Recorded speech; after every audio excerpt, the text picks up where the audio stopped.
ইসরায়েলের কুত্তারা হেরেই যাবে ইনশাআল্লাহ, কোন সন্দেহ নেই, কোন সন্দেহ।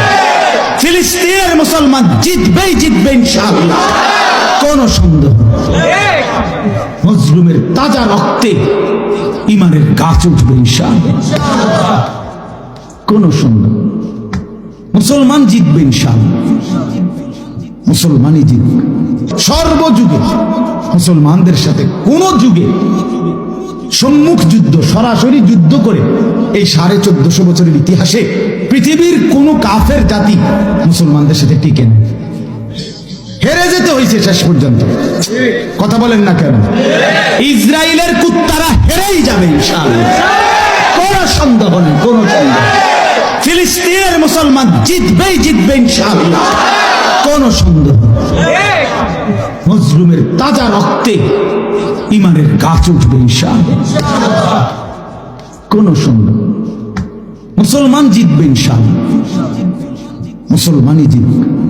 জালেমের আস্ফালন, কাফেরের আস্ফালন থাকে থাকে। এটা ইতিহাস, এটা 1500 বছরের ইতিহাস। কোনদিন আজ পর্যন্ত মুসলমানদের সাথে কাফের বেঈমান যুদ্ধ করে টিকে নেই। এই জন্য তাদের সবচেয়ে বেশি ষড়যন্ত্র হলো মনস্তাত্ত্বিক যুদ্ধ করে, সম্মুখ যুদ্ধে তারা পারবে না জানে। এই জন্য বুদ্ধিবৃত্তিক যুদ্ধ হইল এটা, যে চেহারা, সুরত, চলন বলন, আচরণ সব তছনছ করে দিচ্ছে। আমাদের যুবকরা যদি কাফের আর বেঈমানের মতো না সাজতো, আমাদের মার বোনরা যদি বেপর্দা না হইতো, তো খোদার কসম মুসলমান আজও হারতো না। আমরা হেরে গেছি এখানে, আমরা হেরে গেলাম। আমরা বুঝাইতে পারলাম না আমাদের ছেলেদেরকে যে বাপ, তোর এই সেলুনের চুলের চাইতে রাসূলুল্লাহ সাল্লাল্লাহু আলাইহি ওয়াসাল্লামের চুল মুবারক সুন্দর ছিল, সাহাবীদের চুল সুন্দর ছিল, আউলিয়াদের চুল সুন্দর ছিল, ওলামায়ে কেরামের চুল সুন্দর ছিল। আমরা পারলাম না বুঝাইতে, এখানে হেরে গেছি আমরা। আমাদের বোনদেরকে আমরা বুঝাইতে পারলাম না যে বোন, ঢিলে ঢালা কালো বোরকা, এর মধ্যেই তোমার ইজ্জত ছিল, সম্মান ছিল। তুমি বুঝলা না বোন। তুমি রাস্তার পুরুষকে বখাটে যারা দাঁড়াইয়া পেশাব করে অথবা বইয়া পেশাব করলেও পানি নেয় না, এই অসৎ, এই নিকৃষ্ট রুচির মানুষগুলো তোমারে রাক্ষসের মতো করে দেখবে, তোমার রূপ, তোমার যৌবন। এই জন্য তুমি বেপর্দা হাঁটছ।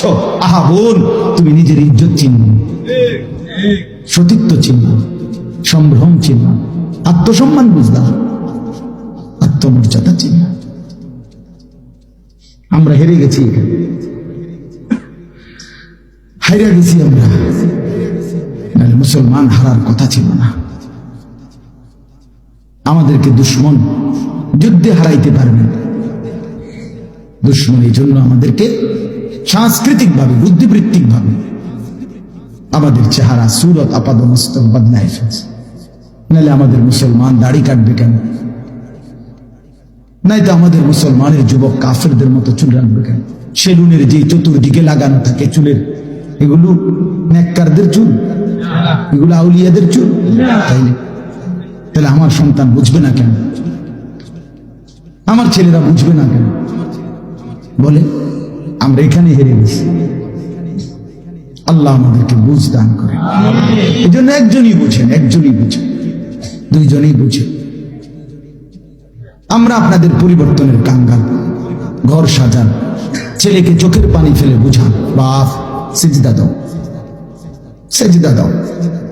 গোলামীর সেজদার মধ্যে ইজ্জত। তুমি যদি নুয়ে পড়ো সেজদা, আল্লাহ তাআলা তোমাকে তুলে দিবে আরশ আজিম পর্যন্ত। তুমি নুয়ে যাও, তুমি ছোট হও, আল্লাহ বড় করে। ঘাড় ফাঁক দিও না, অহংকারী হইও না। আল্লাহ কোরআনে বলছে, বান্দা অহংকার করো কেন? তুমি কি জমিন পাও দিয়া বাইরেইয়া ফাটাইতে পারবা? তুমি কি লম্বা হইয়া পাহাড় ছুঁইতে পারবা? তো বড়াই করো কেন? বড়াই করো কেন? আল্লাহ আমাদেরকে বুঝদান করে। এই জন্য আজকে ফিলিস্তিনের মুসলমান ভীষণ ভাবে নির্যাতিত, রক্ত ঝরছে মুসলমানের। আমরা দিন থেকে দোয়া করি, চোখের পানি ফেলে দোয়া করি। রাত গভীরে যারা তাহাজ্জুদ পড়েন তারা দোয়া করবেন মালিকের কাছে, আল্লাহ আপনি বাঁচায় দেন।